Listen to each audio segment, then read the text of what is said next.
मुख्यमंत्री लाडकी बहीण योजना या योजनेतील बऱ्याच महिलांचे अर्ज हे मान्य झालेले आहेत, तर बऱ्याच जणांचे अर्ज हे रिजेक्ट करण्यात आलेले आहेत। तर नेमके अर्ज रिजेक्ट करण्याचं कारण काय आहे त्याची एक यादीच आपण आज या व्हिडिओच्या माध्यमातून पाहणार आहोत की या कारणांमुळे तुमचा जो अर्ज आहे तो रिजेक्ट केला गेला आहे ते तुम्हाला कळणार आहे। तर नेमकी ती कोणती कारणे आहेत ज्यामुळे अर्ज रिजेक्ट होत आहे ते आपण पाहूया। व्हिडिओला सुरुवात करण्याआधी आपण जर या चॅनलवर नवीन असाल तर चॅनलला लाईक आणि सबस्क्राइब नक्की करून घ्यायचं आहे, जेणेकरून असे नवनवीन योजनेचे जे अपडेट असतात ते आपण तुमच्यापर्यंत पोहोचवत असतो। चला तर पाहूया नेमकी कोणती कारणे आहेत। तर यातलं पहिलं कारण आहे नोंदविलेले नाव व आधार कार्ड वरील नाव यात तफावत आहे। त्यानंतर दुसरं कारण आहे अर्जदाराचे वय हे 21 ते 65 वर्ष या वयोगटात बसत नसेल तरी तुमचा अर्ज रिजेक्ट होऊ शकतो। त्यानंतर तिसरं कारण आहे अर्जदाराचा पत्ता आधार कार्ड नुसार नसल्यास, म्हणजे तुमच्या आधार कार्डवर जो पत्ता आहे तोच तुमचा पत्ता असायला हवा, नाहीतर तुमचा अर्ज रिजेक्ट होऊ शकतो। त्यानंतर चौथं कारण आहे अर्जदार महिलेचे अधिवास प्रमाणपत्र किंवा जन्म प्रमाणपत्र किंवा शाळा सोडल्याचा दाखला किंवा 15 वर्षापूर्वीचे रेशन कार्ड यापैकी कोणतेही एक प्रमाणपत्र किंवा ओळखपत्र जोडलेले नसेल किंवा ते चुकीचे जोडलेले असेल तरी तुमचा अर्ज रिजेक्ट होऊ शकतो। त्यानंतर पाचवं कारण आहे महिलेचा जन्म ठिकाण जर महाराष्ट्रातील नाही आणि महाराष्ट्रातील अधिवास असलेल्या त्यांच्या पतीचे 15 वर्षापूर्वीचे रेशन कार्ड किंवा 15 वर्षापूर्वीचे मतदार ओळखपत्र किंवा जन्म दाखला यापैकी जर तुम्ही कोणतेही कागदपत्र येथे जोडले नसेल किंवा ते चुकीचे जोडले असेल तरीही तुमचा अर्ज रिजेक्ट होऊ शकतो। त्यानंतर सहावं कारण आहे आधार क्रमांक चुकीचा नोंदवलेला आहे, म्हणजे तुमच्या आधार कार्डचा जो नंबर आहे तो तुम्ही चुकीचा जर नोंदवला असेल तरी अर्ज हा रिजेक्ट होऊ शकतो। त्यानंतर पुढील कारण आहे कुटुंबाचे एकत्रित वार्षिक उत्पन्न हे 2.5 लाख पेक्षा अधिक आहे। जर तुमच्या कुटुंबाचे एकत्रित उत्पन्न हे 2.5 लाखापेक्षा जास्त असेल तरी तुमचा अर्ज रिजेक्ट केला जाऊ शकतो। कुटुंबियांचे वार्षिक उत्पन्न 2.5 लाख पेक्षा कमी असल्याचे प्रमाणपत्र अथवा पिवळे किंवा केशरी रेशन कार्ड जोडलेले नाहीये। जर उत्पन्नाचा दाखला किंवा पिवळे केशरी रेशन कार्ड जोडले नसेल तरी तुमचा अर्ज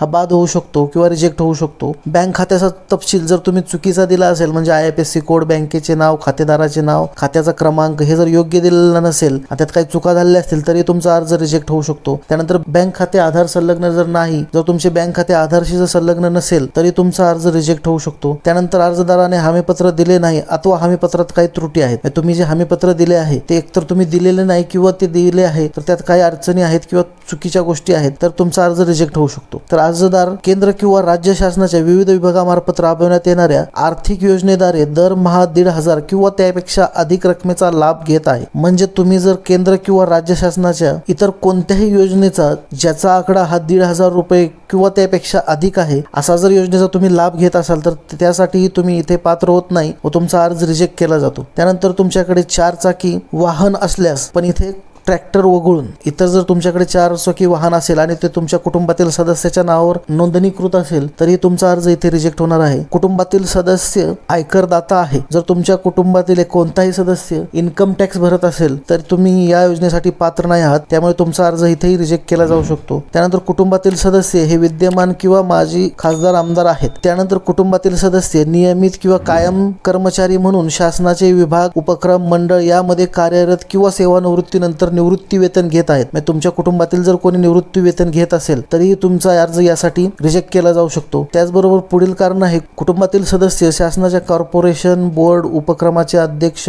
उपाध्यक्ष किंवा संचालक सदस्य आहेत। जर तुमच्या कुटुंबातील कोणीही सदस्य शासनाच्या एखाद्या उपक्रमाचे अध्यक्ष, उपाध्यक्ष, संचालक सदस्य असे असतील तरी तुमचा अर्ज रिजेक्ट केला जाऊ शकतो। त्यानंतर पुढील कारण आहे ते म्हणजे कुटुंबातील एकापेक्षा जास्त अविवाहित महिलेने योजनेचा लाभ यापूर्वीच घेतला आहे, तुमचा अर्ज या ठिकाणी बाद होऊ शकतो। त्यानंतर अर्जदाराचे नाव व सादर केलेली कागदपत्रे यांच्यात जर काही तफावत असेल तर अशाही परिस्थितीत तुमचा अर्ज हा रिजेक्ट होऊ शकतो। तरी काही प्रमुख 20-21 कारणं आहेत ज्यामुळे तुमचा अर्ज हा रिजेक्ट होऊ शकतो। जरी तुमचा अर्ज रिजेक्ट झाला असेल तर या कारणापैकी तो कोणत्या कारणाने झालेला आहे तो बघायचा आहे आणि त्यानुसार तुमच्या कागदपत्रात किंवा तुम्ही इथे दिलेले हमीपत्र असेल किंवा बँक खाते असेल यामध्ये तुम्ही दुरुस्ती करायची आहे। तुम्ही ही दुरुस्ती केल्यानंतर तुमचा अर्ज हा स्वीकार केला जाणार आहे। तर ही माहिती तुम्हाला नक्कीच आवडली असेल तर लाईक करा, सबस्क्राइब करा। धन्यवाद। जय हिंद, जय महाराष्ट्र।